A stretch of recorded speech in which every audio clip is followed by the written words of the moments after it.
Good morning everybody.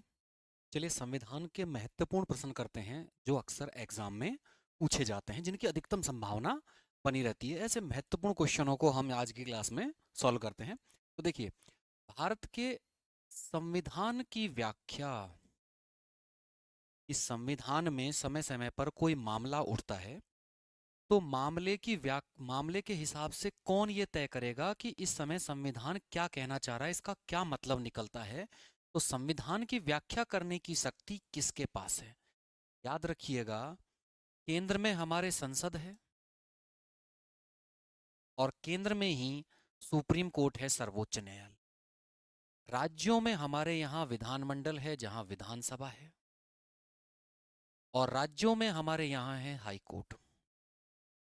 संविधान में संशोधन करने का अधिकार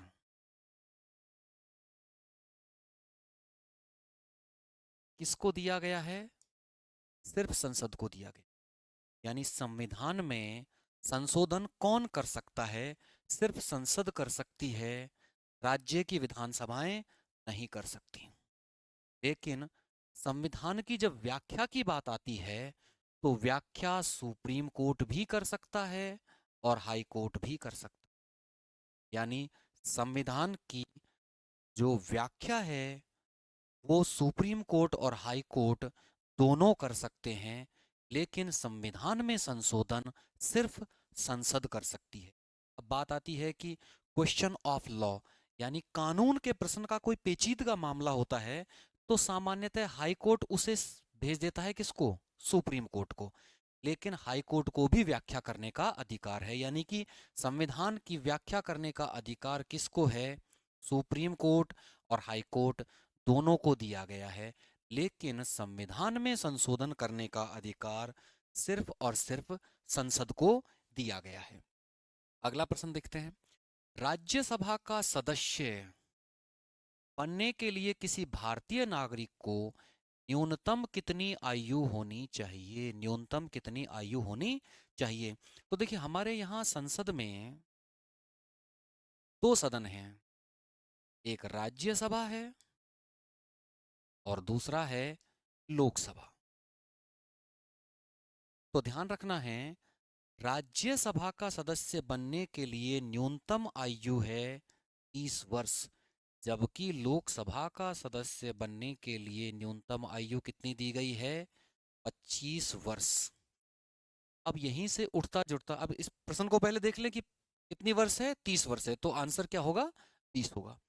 अब एक क्वेश्चन आता है, आयु से संबंधित क्वेश्चन आ जाते हैं। तो हम देखें राष्ट्रपति और उपराष्ट्रपति, इनके बारे में देखें। तो राष्ट्रपति बनने के लिए और उपराष्ट्रपति बनने की न्यूनतम आयु जो होती है वो कितनी होती है? 35 वर्ष होती है। कितनी वर्ष होती है? 35 वर्ष। अब राज्यसभा का सदस्य बनने के लिए 30 वर्ष और लोकसभा का सदस्य बनने के लिए 25 वर्ष। अब आती है बात कि प्रधानमंत्री बनने के लिए न्यूनतम आयु कितनी होनी चाहिए? तो देखिए, प्रधानमंत्री के लिए न्यूनतम आयु है जो कहीं नहीं दी गई है, लेकिन इसका मतलब हम निकाल सकते हैं और वो सटीक है। प्रधानमंत्री कौन होता है? जो या तो राज्यसभा का सदस्य होगा या लोकसभा का सदस्य होगा। अगर वो राज्यसभा का सदस्य बना है तो कम से कम कितनी साल पर बना होगा? 30 साल का बना होगा। और अगर वो लोकसभा का सदस्य बना है तो कितने साल पर बन सकता है? 25 साल पर। यानी 25 साल की आयु का व्यक्ति भी प्रधानमंत्री बन सकता है। तो प्रधानमंत्री बनने के लिए जो न्यूनतम आयु है वो कितनी होनी चाहिए? 25 वर्ष होनी चाहिए। जबकि राष्ट्रपति और उपराष्ट्रपति बनने के लिए न्यूनतम आयु कितनी होनी चाहिए? 35 वर्ष होनी चाहिए। तो क्लियर है, राज्यसभा का सदस्य बनने के लिए न्यूनतम आयु 30 वर्ष, लोकसभा का सदस्य बनने के लिए न्यूनतम आयु 25 वर्ष, राष्ट्रपति और उपराष्ट्रपति बनने के लिए न्यूनतम आयु 35 वर्ष, और प्रधानमंत्री बनने के लिए न्यूनतम आयु कितनी होनी चाहिए? 25 वर्ष। अब जैसे प्रधानमंत्री के लिए है उसी तरह से होती है मुख्यमंत्री के लिए। तो मुख्यमंत्री के लिए भी कितनी आयु होनी चाहिए? 25 वर्ष होनी चाहिए। आगे देखते हैं। लोकसभा का खालिस्तान कितने वर्ष का एक निश्चित कार्यकाल होता है? तो लोकसभा का कार्यकाल 5 वर्ष का होता है। कितने वर्ष का होता है? 5 वर्ष का होता है। लेकिन राष्ट्रपति इसे किसी भी समय भंग कर सकते हैं, यानी 5 साल से पहले लोकसभा को कौन भंग कर सकता है? राष्ट्रपति भंग कर सकते हैं। अब देखिए, यहीं पर हम एक चीज समझ लें। हमने अभी पढ़ा कि संसद के दो अंग हैं, एक है लोकसभा और एक है राज्यसभा। अब प्रश्न आता है, लोकसभा का कार्यकाल और लोकसभा सदस्य का कार्यकाल, इसी तरह से राज्यसभा का कार्यकाल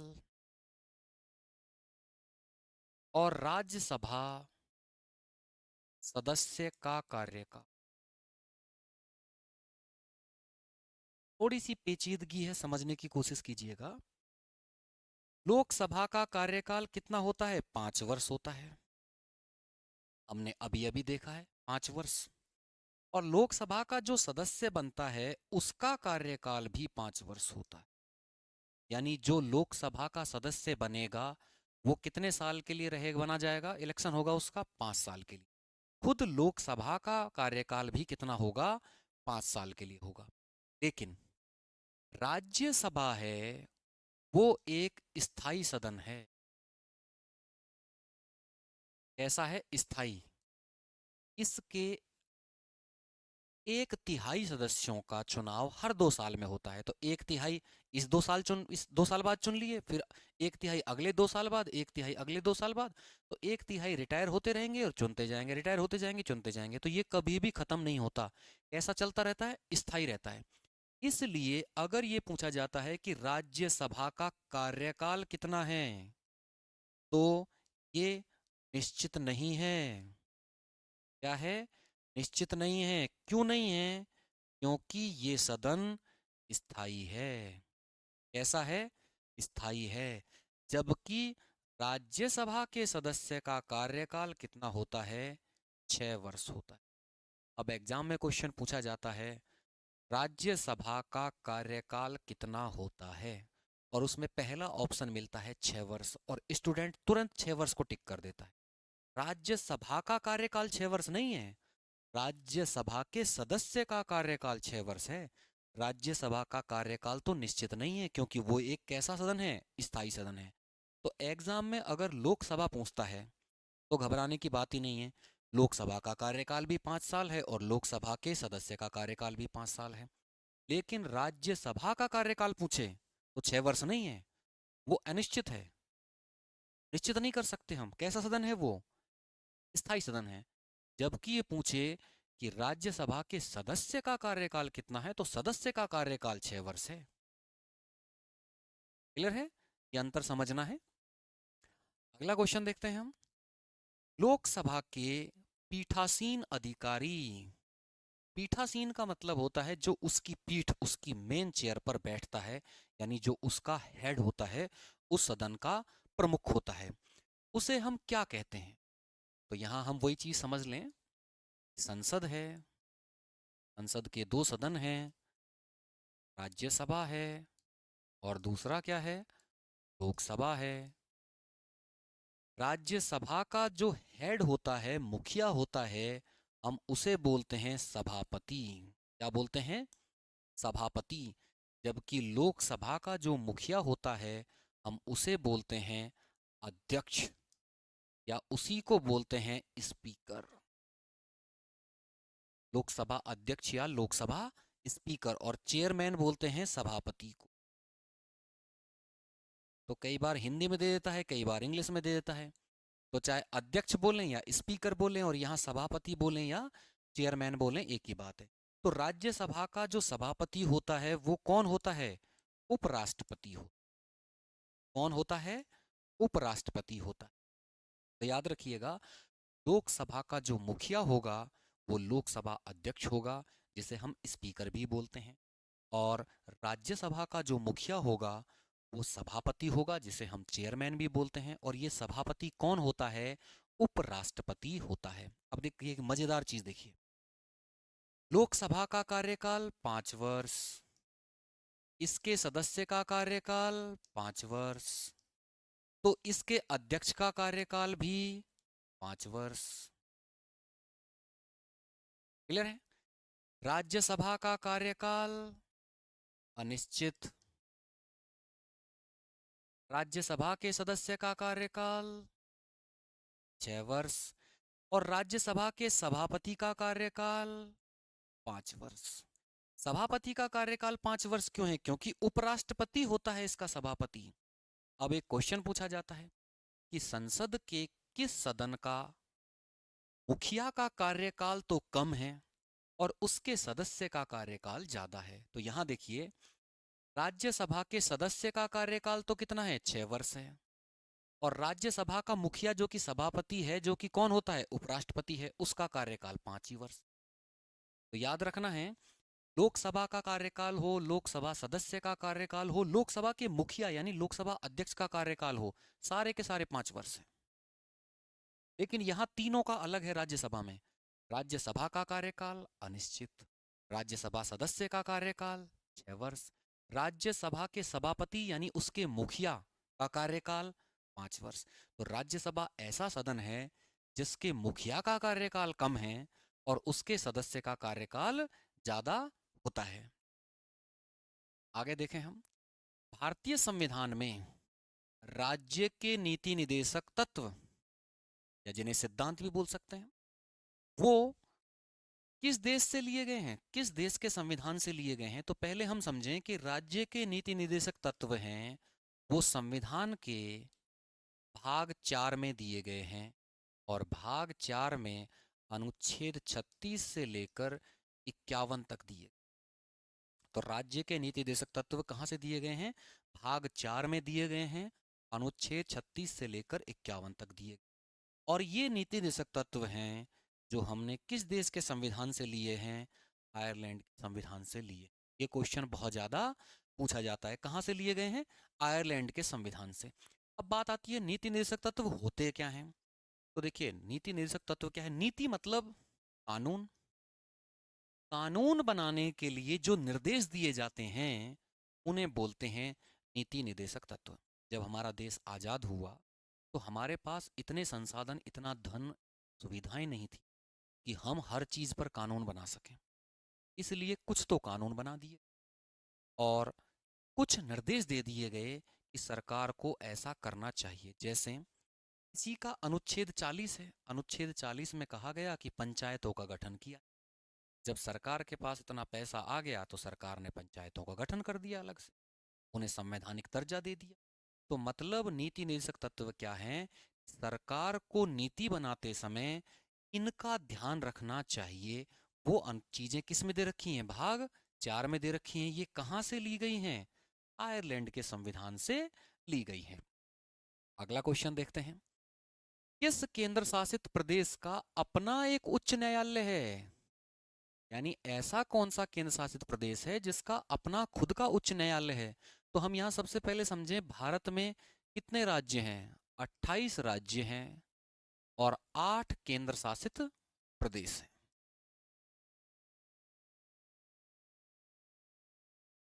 अब ऑप्शन के हिसाब से देखें तो दादर नगर हवेली और दमन दीव, दादर नगर हवेली और दमन दीव हैं जो बंबई उच्च न्यायालय में आते हैं, बंबई उच्च न्यायालय के अंतर्गत आते हैं। तो मतलब इनका अलग से उच्च न्यायालय नहीं है। चंडीगढ़ वाला है जो पंजाब और हरियाणा उच्च न्यायालय में आते हैं।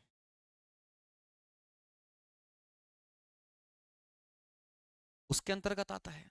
अंडमान निकोबार है वो कलकत्ता उच्च न्यायालय में आता है। लेकिन दिल्ली एक ऐसा है जिसका खुद का उच्च न्यायालय है, के पास खुद का क्या है? उच्च न्यायालय है। तो दिए गए ऑप्शन के हिसाब से दिल्ली सही है।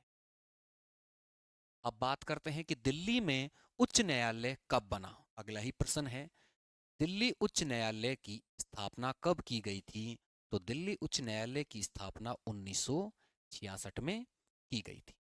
दिल्ली उच्च न्यायालय कब गठित हुआ? 1966 में गठित हुआ। और यह ऐसा केंद्र शासित प्रदेश है जिसके पास अपना उच्च न्यायालय है, दिए गए ऑप्शन के हिसाब से। आगे बात करें रंगराजन समिति। देखिए रंगराजन है, वैसे तो रिजर्व बैंक के गवर्नर थे। कौन थे रह चुके हैं ये? रिजर्व बैंक के गवर्नर रह चुके हैं, यानी RBI, reserve bank of India के गवर्नर रह चुके हैं। इनकी समिति गठित की गई थी गरीबी का अंदाजा लगाने के लिए, कि हम किस लेवल के लोगों को गरीब माने, कौन सी एक ऐसी लाइन खींचें कि उससे नीचे गरीब माने। जैसे हम बोलते हैं कि कोई एक ऐसी लाइन बन जाए जिससे नीचे हो बीपीएल, बिलो पुअर्टी लाइन, यानी गरीबी रेखा है उससे नीचे कौन हो गया? बिलो, यानी नीचे, बिलो पुअर्टी लाइन।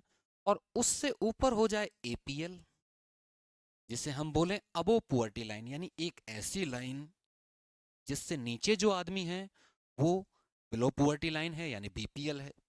और जिस लाइन के ऊपर है कोई, वो एपीएल है, अबो पुअर्टी लाइन है। मान लीजिए कि एक लाइन तय कर दी गई कि 2 लाख रुपए की आय से अधिक वाला एपीएल होगा, उससे नीचे बीपीएल होगा। तो वो लाइन कौन सी रहे उसका निर्धारण करने के लिए कौन सी समिति गठित की गई थी?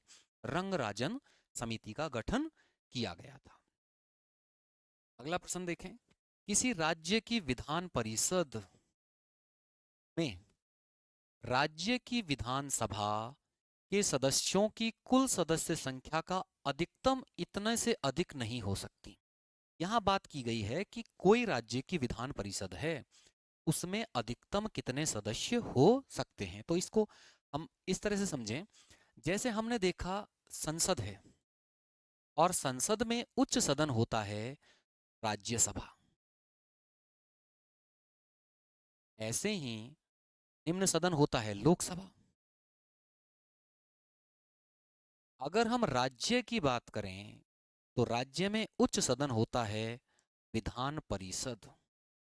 क्या होता है? विधान परिषद। और निम्न सदन होता है विधानसभा। तो उच्च सदन क्या है? विधान परिषद। और निम्न सदन है विधानसभा। अब देखिए विधानसभा में न्यूनतम और अधिकतम सदस्य कितने हो सकते हैं वो हम समझें। तो देखिए यहां दे रखा है कि न्यूनतम सदस्य होने चाहिए 60 और अधिकतम सदस्य होने चाहिए 500। लेकिन विधान परिषद के बारे में कहा गया है कि इसमें न्यूनतम सदस्य तो होने चाहिए 40, लेकिन अधिकतम सदस्य कितने होने चाहिए वो इंपॉर्टेंट है। तो अधिकतम सदस्य कहा है इसमें कि जितने सदस्य विधानसभा में होंगे उनमें 3 का भाग दे दो, उससे ज्यादा नहीं होने चाहिए। मान लीजिए विधानसभा में 300 सदस्य हैं, तो वहां की विधान परिषद में अधिकतम कितने सदस्य हो सकते हैं? 300 में 3 का भाग दे देंगे 100। कहने का मतलब है विधानसभा में जितने सदस्य हैं उसके 1/3 से अधिक सदस्य विधान परिषद में नहीं हो सकते हैं। तो मतलब समझ में आया दोनों का? विधानसभा में अधिकतम सदस्य कितने हो सकते हैं? 500। न्यूनतम कितने हो सकते हैं? 60। लेकिन विधान परिषद में न्यूनतम सदस्य हो सकते हैं 40 और अधिकतम सदस्य कितने हो सकते हैं वो निर्भर करेगा विधानसभा की सदस्य संख्या पर। अगर विधानसभा में 300 हैं तो उसका 1/3 100 हो जाएंगे। कहने का मतलब है 1/3 सदस्य से ज्यादा सदस्य नहीं होने चाहिए, और यहां लिख रखा है। तो आंसर बी सही है, यानी किसी राज्य की विधान परिषद में राज्य की विधानसभा के सदस्यों की कुल सदस्य संख्या के 1/3 से अधिक नहीं होती है। क्लियर हुआ? तो 1/3 से ज्यादा नहीं हो सकते हैं। आगे हम बात करें, अगला क्वेश्चन देखें। तो देखिए भारत के संविधान को संविधान सभा ने, भारत के संविधान को किसने बनाया था? संविधान सभा द्वारा बनाया गया था। तो भारत के इस संविधान को संविधान सभा द्वारा किस वर्ष में अपनाया था? किस वर्ष में अपनाया था? अब स्टूडेंट बहुत ज्यादा गलती कर और ऐसे क्वेश्चन में वो 1950 को टिक मारता है, क्योंकि हमारा संविधान लागू कब हुआ? 26 जनवरी 1950 को। लेकिन ध्यान रखिएगा, हमारा संविधान है जो संविधान सभा ने 26 नवंबर 1949 को अंगीकृत कर लिया था। कब कर लिया था? 26 नवंबर 1949 को। वास्तव में हमारा संविधान है जो 26 नवंबर 1949 को बन करके तैयार हो गया था, रेडी था बिल्कुल, लेकिन उसे लागू नहीं किया गया। लागू क्यों नहीं किया गया उसे हम समझ लेते हैं यहाँ। तो देखिए, 1929 की बात है। 1929 में लाहौर में रावी नदी का तट था और कांग्रेस का अधिवेशन होता है और उसके अध्यक्ष होते हैं नेहरू, पंडित जवाहरलाल नेहरू। और यहाँ पर तय किया जाता है कि हम 26 जनवरी को हर साल, अगला साल कौन सा आने वाला था? 1929 के बाद 1930। तो हर साल 26 जनवरी को हम क्या मनाएंगे? स्वतंत्रता दिवस मनाएंगे। तो जी हम 26 जनवरी को हर साल क्या मना रहे थे? स्वतंत्रता दिवस मनाते चले आ रहे थे। आजाद नहीं हुए थे, लेकिन स्वतंत्रता दिवस मना रहे थे। बाद में आता है 15 अगस्त 1947, और 15 अगस्त 1947 को भारत आजाद हो गया। तो अब हमारा स्वतंत्रता दिवस कौन सा बन गया? 15 अगस्त बन गया।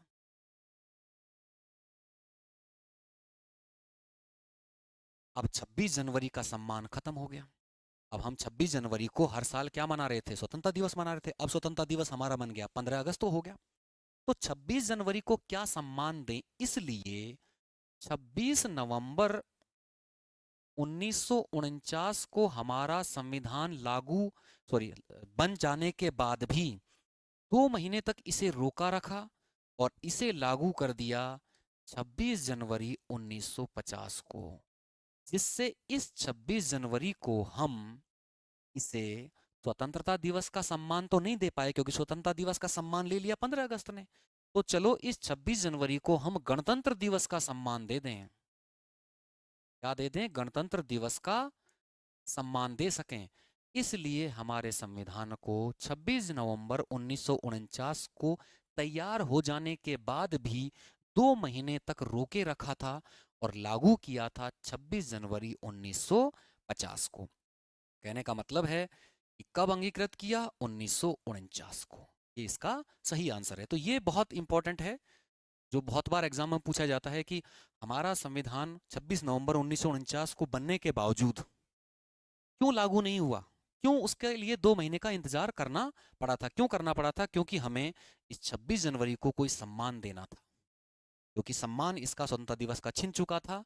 तो अब हमने इसे गणतंत्र दिवस का सम्मान दे दिया था।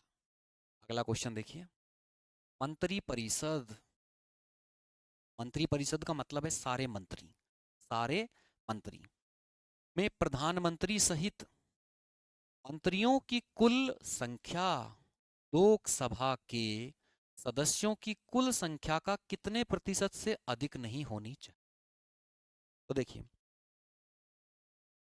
यह तय हुआ कि हमारे यहां मंत्री कितने बने।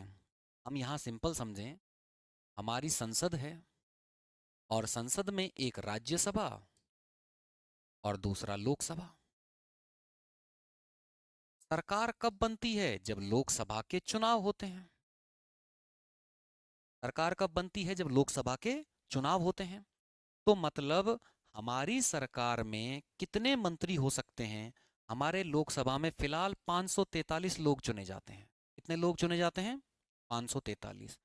अब प्रधानमंत्री कहें जी हम तो 200 लोगों को मंत्री बनाएंगे।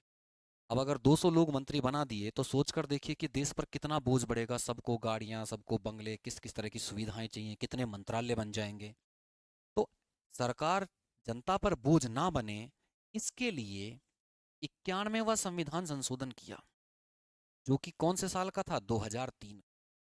और उसमें तय कर दिया कि अधिकतम संख्या कितनी होगी, और कहा अधिकतम संख्या होगी लोकसभा की सीटों का 15%। लोकसभा में जितने लोग चुनकर आते हैं उसके 15% से ज्यादा नहीं होनी चाहिए। यानी मानकर चले हम अगर 100 सीट हैं तो 15 से ज्यादा मंत्री नहीं होने चाहिए। अब ये मंत्री में प्रधानमंत्री भी शामिल है, यानी प्रधानमंत्री प्लस मंत्री दोनों मिलकर 15% से ज्यादा नहीं होने चाहिए। अब ये बात बोली अधिकतम हो गया, अब बात करते हैं न्यूनतम की। तो न्यूनतम हो सकते हैं 12। याद रखना 12% नहीं है ये है 12 सदस्य। तो अधिकतम कितने मंत्री हो सकते हैं प्रधानमंत्री सहित? 15% हो सकते हैं। और न्यूनतम कितने हो सकते हैं? 12। 12 यानी 11 मंत्री और एक प्रधानमंत्री ये हो सकते हैं। अगर इसी के तहत बात करें हम दिल्ली की, तो दिल्ली के लिए ये प्रावधान 10% का है। कितने परसेंट का है? 10%। तो दिल्ली में कितनी सीट हैं? 70 सीट हैं। और 70 सीट का 10% हम निकालें तो आता है 7। तो दिल्ली में मुख्यमंत्री सहित 7 मंत्री हो सकते हैं, यानी 6 मंत्री और एक मुख्यमंत्री। अब याद रखिएगा जब हम बात करेंगे केंद्र की, तो केंद्र में विधान सॉरी लोकसभा का 15% हो जाएगा। और जब हम बात करेंगे राज्य की, तो राज्य में विधानसभा का 15% हो जाए। कहने का मतलब है 91वां संविधान संशोधन 2003 केंद्र और राज्य दोनों पर लागू होता है। अगर हम केंद्र की बात करें तो प्रधानमंत्री प्लस मंत्री कितने हो सकते हैं? लोकसभा की सीटों का 15% से ज्यादा नहीं। राज्य की बात करें तो राज्य में विधानसभा की सीटों का 15% से ज्यादा नहीं। कम कितने हो सकते हैं? कम हो सकते हैं 12 सदस्य। लेकिन दिल्ली अपवाद है, दिल्ली में 10% दी गई अधिकतम सीमा। कितनी दी गई है? 10%। तो राज्य के लिए 15%, न्यूनतम 12 सदस्य। केंद्र के लिए 15%, न्यूनतम 12 सदस्य। लेकिन दिल्ली के लिए 10% दिया गया है। तो यहां पर दिया गया है आंसर डी सही है, 15%। और देखते हैं हम आगे क्वेश्चन। अगला क्वेश्चन देखते हैं हम। और देखिए कौन सा विषय भारतीय संविधान की राज्य सूची के अंतर्गत आता है? तो सबसे पहले हम देखें सूचियों के बारे में। अनुच्छेद 246 में 3 सूची दी गई हैं। और ये जो अनुच्छेद 246 है ये अनुसूची 7 में आता है। तो अनुसूची 7 में 3 सूची दी गई हैं। पहली सूची है संघ सूची, दूसरी है राज्य सूची, और तीसरी है समवर्ती सूची। इनका मतलब क्या है पहले हम समझें। संघ सूची का मतलब है उसमें जो जो टॉपिक दे रखे हैं उन टॉपिक पर कानून बनाने का अधिकार सिर्फ और सिर्फ किसको है? केंद्र सरकार को है। किसको है? केंद्र सरकार को है। राज्य सूची पर कानून बनाने का अधिकार किसको है? राज्य सरकार को है। जो राज्य हैं उनकी जो सरकार हैं वो कौन से टॉपिक पर कानून बना सकती हैं? जो टॉपिक राज्य सूची में दिए गए हैं। लेकिन समवर्ती सूची में कौन कानून बना सकता है? केंद्र भी बना सकती है और राज्य भी बना सकती है। यानी केंद्र प्लस राज्य। क्लियर है? तो अब हम बात करें राज्य सूची की, बात कर रहे हैं हम राज्य सूची। तो राज्य सूची पर कानून कौन बना सकता है? राज्य सरकार बना सकती है। अब यहां हम चारों पोर्ट देखें। बंदरगाह, तो बंदरगाह हैं वो आते हैं केंद्र सरकार के अधीन। बंदरगाह केंद्र सरकार के होते हैं। रेलवे केंद्र सरकार का है। कहीं हमने नहीं देखा होगा कि राज्य सरकार की रेलवे है जी, हरियाणा की रेलवे, राजस्थान की रेलवे या बिहार की रेलवे, है ना। बैंकिंग, बैंक भी केंद्र सरकार करती है। बात यह है कृषि। अब कृषि किसके अंडर आती है? कृषि आती है राज्य सूची के अंतर्गत। और कृषि पर कानून बनाने का काम कौन करता है? राज्य सरकार करती है। तो इस लिस्ट के हिसाब से राज्य सूची में कौन आता है? कृषि आती है। देखिए, संघ सूची, राज्य सूची, समवर्ती सूची, अगर इनमें अंतर ना पता चले तो ये याद ध्यान दीजिएगा कि उससे संबंधित कानून कौन बनाता है। जैसे शिक्षा, तो आप देखेंगे कि शिक्षा में आप देखेंगे कि सेंट्रल गवर्नमेंट के भी स्कूल होते हैं, केंद्र सरकार के भी, और राज्य सरकार के भी स्कूल होते हैं। तो शिक्षा कैसा विषय है? शिक्षा समवर्ती सूची का विषय है। सेना, आर्मी, अब राज्यों की अपनी आर्मी नहीं होती है, आर्मी किसकी है? केंद्र की है। तो आर्मी किसका विषय हो गया? संघ सूची का विषय हो गया। पुलिस, तो आप पुलिस देखेंगे तो पुलिस राज्य सरकार के अंतर्गत आती है, कानून व्यवस्था है, तो वो राज्य सूची का विषय हो गया। तो इस तरह से आप अंदाजा लगा सकते हैं कि ये किस विषय के अंतर्गत आता है। तो ये तीन जो लिस्ट दी गई हैं वो कौन सी अनुसूची में दी गई हैं? अनुसूची 7 में दी गई हैं, जो कि अनुच्छेद 246 के अंतर्गत आता है। आगे हम देखें, संविधान का अनुच्छेद, कौन सा अनुच्छेद है जो संवैधानिक उपचारों का अधिकार प्रदान करता है? संवैधानिक उपचारों का अधिकार। संवैधानिक उपचार का मतलब समझिए कि आपको संविधान में मौलिक अधिकार दे दिए, आपके मौलिक अधिकारों का हनन हो गया, तो अब आपको ट्रीटमेंट कहाँ मिलेगा? उसका इलाज कहाँ मिलेगा? जैसे आप बीमार हो गए तो इलाज ढूंढते हैं, तो ऐसे आपके अधिकारों का हनन हो गया, तो अब किस डॉक्टर के पास आप इलाज कराएंगे? कहाँ पर आप इलाज कराएंगे? तो देखिए, अनुच्छेद 32 में, अनुच्छेद 32 में संवैधानिक उपचारों का अधिकार दिया गया है। यानी किसी व्यक्ति के अगर मौलिक अधिकार हैं, उनका हनन होता है,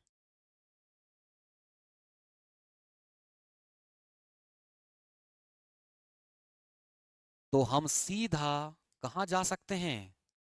सुप्रीम कोर्ट जा सकते हैं। किस अनुच्छेद के तहत? अनुच्छेद 32 के तहत सीधा सुप्रीम कोर्ट जा सकते हैं। अब याद रखिएगा, डॉक्टर भीमराव अंबेडकर ने, ये क्वेश्चन बहुत ज्यादा पूछा जाता है एग्जाम में, संवैधानिक उपचारों के अधिकार को संविधान का हृदय और आत्मा कहा है। तो संवैधानिक उपचारों का अधिकार जो कि अनुच्छेद 32 में दिया गया है, इसके अनुसार संविधान का हृदय और आत्मा, इसे किसने कहा है? डॉक्टर भीमराव अंबेडकर ने कहा है। अब अनुच्छेद 32, हम सुप्रीम कोर्ट के पास गए तो सुप्रीम कोर्ट हमारे अधिकारों की रक्षा करेगा कैसे? वो अनुच्छेद 32 के तहत क्या करेगा? 5 रिट जारी करता है। क्या करता है? 5 रिट जारी करता है। रिट का मतलब समझिए एक तरह से आदेश जारी करता है। अगर हम सुप्रीम कोर्ट की बजाय हम हाई कोर्ट चले गए तो हाई कोर्ट भी जारी करता है क्या? 5 तरह की रिट जारी करता है। लेकिन दोनों में फर्क है। यहां पर है अनुच्छेद 32, और यहां पर देखिए, 2 को 2 बार लिख दीजिए, 2 को 2 बार, और 3 और 2 को गुना कर दीजिए 6, 226, ये 226 है। तो 226 के तहत हाई कोर्ट जारी करता है। कहने का मतलब है, अगर हमारे मौलिक अधिकारों का हनन हो जाए तो हम सीधा सुप्रीम कोर्ट जा सकते हैं। सुप्रीम कोर्ट हमारे अधिकारों की रक्षा करने के लिए 5 रिट जारी करेगा। कौन से अनुच्छेद के अनुसार? 32 के अनुसार। अगर हम सुप्रीम कोर्ट नहीं गए, हम पहुंच गए हाई कोर्ट, तो हाई कोर्ट भी रक्षा करेगा, और वो अनुच्छेद कौन सा होगा? 226 के तहत। तो ये इंपॉर्टेंट है, याद रखना है कि हाई कोर्ट कौन से अनुच्छेद के अनुसार रिट जारी करता है? अनुच्छेद 226 के अनुसार। और सुप्रीम कोर्ट कौन से अनुच्छेद के अनुसार रिट जारी करता है? अनुच्छेद 32 के अनुसार जारी करता है। ये रिट होती क्या है, थोड़ा सा हम यहां समझ लेते हैं। तो देखिए, 5 तरह की रिट कौन कौन सी हैं। पहली रिट है बंदी प्रत्यक्षीकरण।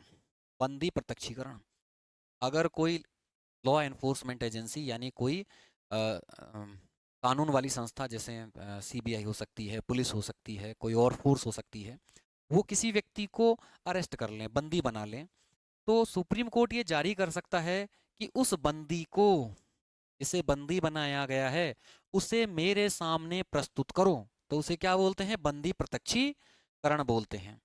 अगला आता है परमादेश, परम आदेश। जब कोई अधिकारी कोई अधिकारी ऐसा है जिसे कोई काम करना चाहिए और वो उस काम को नहीं कर रहा है, तो ये उसे परम आदेश जारी कर सकता है। कोर्ट है जो, मान लीजिए किसी अधिकारी है, कोई तहसीलदार है, और उसे मूल निवास प्रमाण पत्र जारी करना है और वो कर नहीं रहा है इस काम को, तो उसे परम आदेश जारी कर दिया जाता है। अब यहाँ देखिए, यहाँ तो आदमी के पास, अधिकारी के पास अधिकार था और वो काम नहीं कर रहा था। अब कोई आदमी ऐसा है, कोई अधिकारी ऐसा है, उसके पास अधिकार ही नहीं है और फिर वो काम कर रहा है। मान लीजिए मैं हूं, या मान लीजिए सरपंच है, सरपंच को अधिकार ही नहीं है मूल निवास प्रमाण पत्र जारी करने का, और सरपंच मूल निवास प्रमाण पत्र जारी करने लगे, तो कोर्ट उससे पूछता है कि आपको इस अधिकार का क्या आधार है, ये किस अधिकार के आधार पर आप ये कर रहे हो काम। तो ध्यान दीजिएगा, जब व्यक्ति के पास अधिकार हो और वो अधिकार का पालन ना करे, तो उसे बोलते हैं परमादेश, उसे काम करने का आदेश देगा कोर्ट। यहाँ अधिकार ही नहीं है और फिर भी उस काम को कर रहा है, तो इसको बोलते हैं अधिकार प्रच्छा। तो तीन हो गए, कोई व्यक्ति अरेस्ट कर लिया, उससे बंदी को मेरे सामने प्रत्यक्ष प्रस्तुत करो, तो उसे क्या बोलेंगे, बंदी प्रत्यक्षीकरण। कोई अधिकारी अपने पद का काम नहीं कर रहा है, तो उसे जारी करेगा परमादेश। कोई अधिकारी अपने पद का काम है नहीं फिर भी उसे कर रहा है, तो उसे बोलेंगे रिट को अधिकार प्रच्छा। अब आती हैं दो रिट कोर्ट से संबंधित। नीचे की कोई कोर्ट है जो किसी मामले पर फैसला सुना रही है, कार्रवाई चल रही है, तो ऊपर की कोर्ट उसे प्रतिषेध रोक सकती है। क्या कर सकती है, रोक लगा सकती है कि इस फैसले पर आप सुनवाई मत करो, तो वो फैसले पर सुनवाई रुक जाएगी। अब इसी तरह से उस मामले को या किसी और मामले को नीचे की कोर्ट से अपने पास मंगवाना हो, जैसे हाई कोर्ट को लगता है, सुप्रीम कोर्ट को लगता है कि हाई कोर्ट इस मामले में फैसले की सुनवाई कर रहा है और ये फैसला मेरे पास आना चाहिए, मुझे सुनना चाहिए, तो वो उस केस को अपने पास मंगवा लेता है। तो अपने पास मंगवाने के लिए जो रिट जारी की जाती है उसे बोलते हैं उत्प्रेषण रिट। तो इस तरह से करके 5 रिट हैं जो सुप्रीम कोर्ट और हाई कोर्ट हैं जो जारी कर सकते हैं, किसके अनुसार, अनुच्छेद 32 और अनुच्छेद 226 के अनुसार। इसे संवैधानिक उपचारों का अधिकार कहा जाता है। आज की क्लास में इतना ही। धन्यवाद।